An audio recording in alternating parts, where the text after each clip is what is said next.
पत्रकार बंधुओं, सबसे पहले मैं जनसुराज की तरफ से आपको हार्दिक बधाई देता हूँ।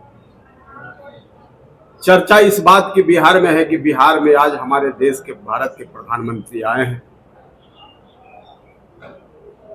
तो बिहार के लोगों को, आवाम को लगा था कि मोदी जी अन्य कई बार बिहार में आए हैं, तो आशा और उम्मीद रहती है कि बिहार के साथ न्याय और प्रधानमंत्री जी कुछ घोषणाएं करेंगे, क्योंकि पिछली बार भी उन्होंने कहा था कि 50,000 दूं कि 1 करोड़ दूं, 50,000 करोड़ दूं कि 1 लाख करोड़ दूं। उसके बाद उसके पहले आए थे तो मोदी जी ने कहा था कि मैं एक बिहारियों के खाते में एक 15-15 लाख रुपए भेजेंगे।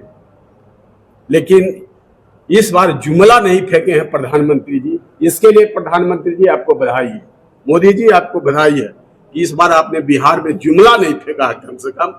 और ये आ रहे हैं इसलिए प्रधानमंत्री जी आए हैं कि बिहार की चुनाव होने वाली और इस सत्ता के सियासत भाजपा के अंतर्गत गठन करना चाहते हैं बिहार में, और नीतीश को किक आउट करना चाहते हैं कि बिहार के तमाम आवाम बिहारी जानता है, और इसके लिए ही वो कवायद करने के लिए आए हैं।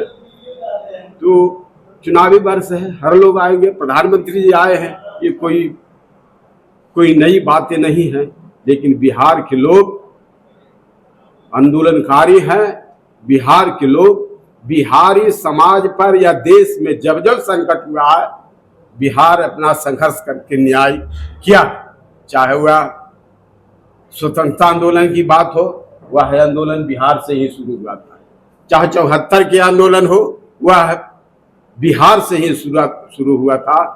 और छटपटाहट, जो भारत के अंदर में जो छटपटाहट था, उसको न्यायिक और न्याय अपने जन आंदोलन से किया है।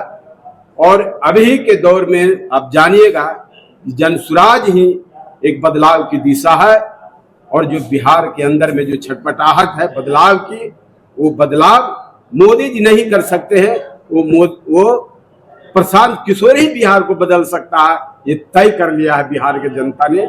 इसलिए मोदी जी के जुमला बिहार में चलने वाला नहीं है, बल्कि वह प्रशांत किशोर के ही नेतृत्व में बिहार बदलेगा। यही आपसे उम्मीद तमाम भाइयों से मैं करता हूं कि अब मोदी जी कोई फैक्टर नहीं है बिहार के लिए, भारत के लिए।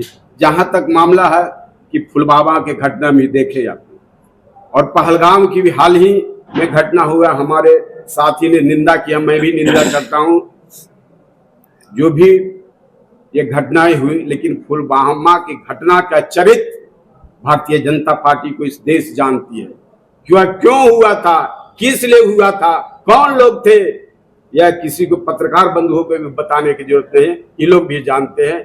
इसलिए मोदी जी के लिए कोई नई बात नहीं रह जाती है। लेकिन देश की चिंता की बात तो है कि भारत में आतंकवाद की गतिविधि फिर से शुरू हुआ है।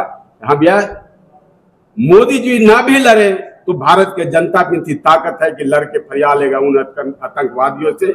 मैं यही उम्मीद करता हूँ भारत के लोगों से कि भारत के लोग लड़ाकू है, किसी के उम्मीद पर नहीं बैठता है, जब संकट आते हैं वो खड़ा हो जाता है और अपना लड़के निर्णय कर लेता है। तो इसलिए मैं कहता हूँ, गजेंद्र जी, बिहार में मांझियों का सबसे बड़ा नेता कौन, गजेंद्र मांझी या जीतन राम मांझी? गजेंद्र मांझी बिहार में सबसे बड़ा नेता है। मांझी सदन के नेता हो सकते हैं, केंद्र में मंत्री हो सकते हैं, लेकिन जनता का जनमानस के साथ, जनभावनाओं के साथ जो रहता है वही नेता होता है।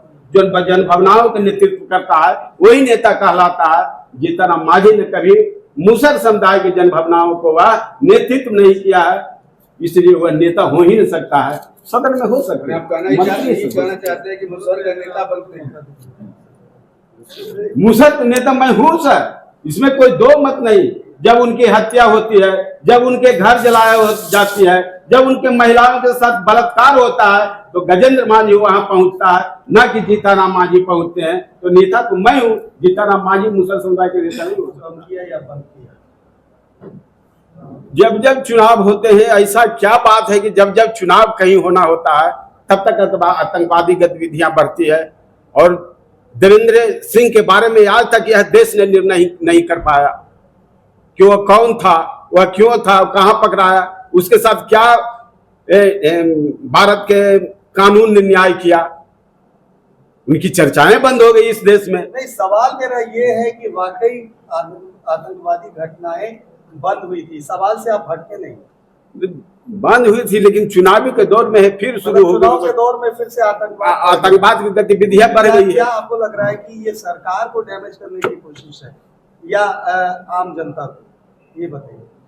क्योंकि आप कह रहे हैं कि इलेक्शन अगर आया है और तब बढ़ी है, तो क्या सरकार को ये डैमेज करने की कोशिश हो रही है? सरकार को डैमेज करने की बात तो ही सबसे बड़ा सवाल है देश का, कि चुनाव के दौर में ही देश में यह चीजें क्यों होती है। तो हम लोग तो देशवासी हैं, हम तो उसका मुकाबला करेंगे, लेकिन चुनाव के समय ही होता है।